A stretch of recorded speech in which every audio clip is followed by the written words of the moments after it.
Court का कहना था कि ऐसे केसेस में डॉटर इन लॉ को सेक्शन 12 और डोमेस्टिक वायलेंस एक्ट के तहत ये प्रूव करना पड़ेगा कि उसके अगेंस्ट डोमेस्टिक वायलेंस हुई है, तभी उसे जो सेक्शन 19 के अंडर रिलीफ है वो मिलेगी।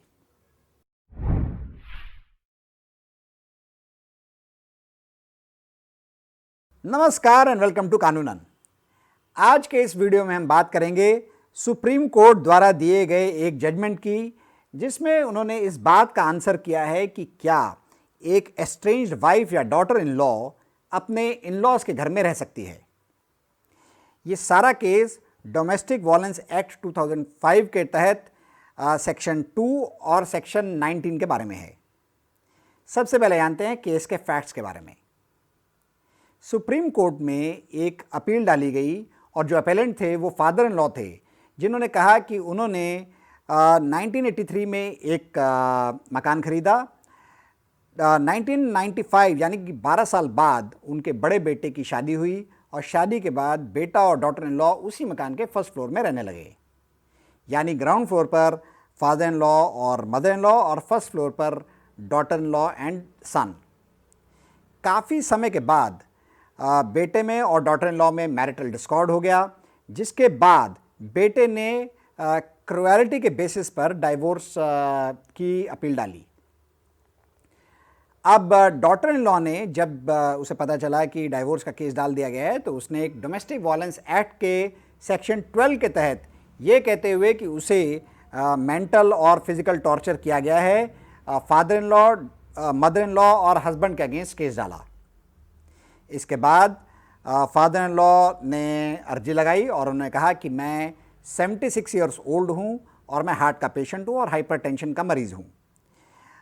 जो डोमेस्टिक वायलेंस एक्ट के तहत जो केस उनके अगेंस्ट डाला गया है वो एक काउंटर ब्लास्ट है, क्योंकि उनके बेटे ने डाइवोर्स की एप्लीकेशन डाली है। उन्होंने कहा कि इंस्टेड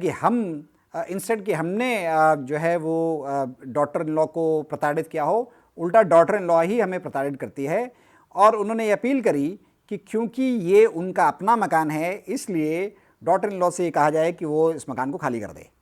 डॉटर इन लॉ ने इस बात का विरोध किया और डॉटर इन लॉ ने कहा कि ये बात सही है कि जो मकान है वो फादर इन लॉ के नाम पर है, पर उसके मुताबिक ये मकान जॉइंट फंड से ख़रीदा गया है और ये एक शेयर्ड हाउस होल्ड है। ट्रायल कोर्ट ने दोनों पक्षों की बातें सुनी और सुनने के बाद ये फैसला दिया कि डॉटर इन लॉ को अगले 15 दिन के अंदर अंदर उस मकान को खाली कर देना चाहिए। डॉटर इन लॉ इस बात से एग्री नहीं करी और उसने अपील करी हाई कोर्ट में। हाई कोर्ट ने सभी पक्षों को सुनने के बाद और डोमेस्टिक वायलेंस एक्ट के अलग अलग प्रावधानों को देखने के बाद ट्रायल कोर्ट का जो डिसीजन था उसे पलट दिया और ट्रायल कोर्ट को कुछ हिदायतों के साथ दोबारा से एडजुडिकेशन करने के लिए कहा। इस बात से आहत होकर ये अपील डाली गई जो कि फादर इन लॉ ने डाली। कोर्ट ने दोनों पक्षों को सुनने के बाद कहा कि जो सबसे इम्पॉर्टेंट क्वेश्चन इस केस में है वो है कि सेक्शन 2S में जो डोमेस्टिक वायलेंस एक्ट का सेक्शन 2S है, उसमें जो शेयर्ड हाउस होल्ड है उसके क्या मायने हैं। कोर्ट ने बहुत सारे केसेस का उल्लेख किया अपनी जजमेंट में और उसके बाद सेक्शन 2S की इंटरप्रिटेशन दी, पर उससे पहले कोर्ट ने कहा कि इस पर्टिकुलर केस में इसमें कोई दो राय नहीं है कि जो डॉटर इन लॉ है वो बहुत लंबे टाइम तक उसी मकान में रही है शादी के बाद। कोर्ट ने कहा कि जो सेक्शन 2S है उसमें शेयर्ड हाउस होल्ड का मतलब ये नहीं है कि जो जॉइंट की जो प्रॉपर्टी है, जो हाउस होल्ड है वो जॉइंट प्रॉपर्टी में ही हो, या जो एग्रीड पार्टी है जैसे इस केस में डॉटर इन लॉ है उसके हस्बैंड का उस पर्टिकुलर प्रॉपर्टी में शेयर हो, ऐसा ज़रूरी नहीं है। कोर्ट ने कहा कि अगर कोई रिलेटिव यानी जैसे फादर इन लॉ या मदर इन लॉ भी उस प्रॉपर्टी की सोल ओनर हैं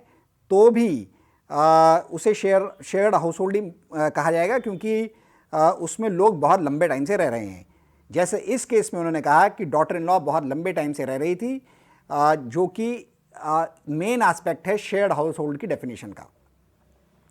ऐसा करते हुए सुप्रीम कोर्ट ने 2007 के एसआर बत्रा केस के वर्डिक्ट को ओवररूल किया, जो कि 2 जजेस के बेंच ने दिया था। ये वाला जजमेंट जो है वो 3 जजेस के बेंच ने दिया, जिसमें ये कहा गया था कि अगर प्रॉपर्टी जो है या हाउस होल्ड जो है वो मदर इन लॉ या फादर इन लॉ के नाम पर है तो उस पर डॉटर इन लॉ का कोई राइट नहीं बनता है। इस केस में भी सुप्रीम कोर्ट ने एक जो इम्पॉर्टेंट एस्पेक्ट की बात करी वो ये है कि जो लिविंग है डॉटर इन लॉ की इस उस पर्टिकुलर हाउस होल्ड में वो बहुत लंबे टाइम के लिए होनी चाहिए। सुप्रीम कोर्ट ने कहा है कि अगर लिविंग जो है वो ऑन एंड ऑफ है तो उसे कॉन्टिन्यूस लिविंग नहीं माना जाएगा और तब वो शेयर्ड हाउस होल्ड नहीं माना जाएगा। कोर्ट ने एक और इम्पॉर्टेंट बात कही, उन्होंने कहा कि सेक्शन 19 के तहत जो राइट ऑफ रेजिडेंस है वो एक ऐसा नहीं है कि वो इनडिफिजिबल राइट हो, ऐसा नहीं है कि वो राइट जो है वो अपने आप में दे दिया गया है। और स्पेशली ऐसे केसेस में जब daughter in law father in law के या इन लॉज के अगेंस्ट पिटेड हों और उनके अगेंस्ट उनके केसेस चल रहे हों,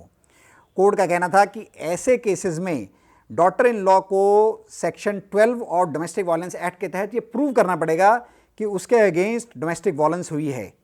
तभी उसे जो सेक्शन 19 के अंडर रिलीफ है वो मिलेगी। तो ये था पूरा जजमेंट इस केस का, जिसमें सुप्रीम कोर्ट ने इस बात को इम्पोर्टेंस दी कि अगर एक डॉटर इन लॉ बहुत लंबे टाइम से अपने इन लॉज के साथ उसी मकान में रह रही है तो अगर ऐसे में डोमेस्टिक वायलेंस एक्ट या कोई डाइवोर्स का केस हो जाए तो वो उस मकान में कंटिन्यू कर सकती है रहना। आपको ये वीडियो कैसा लगा, अपनी राय अपनी सुझाव आप कमेंट बॉक्स में लिखकर भेज सकते हैं। अगर आपको ये वीडियो अच्छा लगा तो आप हमारे और भी वीडियो दे सकते हैं, और अगर आप किसी पर्टिकुलर टॉपिक पर वीडियो चाहते हैं तो वो भी आप हमें कमेंट बॉक्स में लिख के भेज सकते हैं। Thank you for watching this one.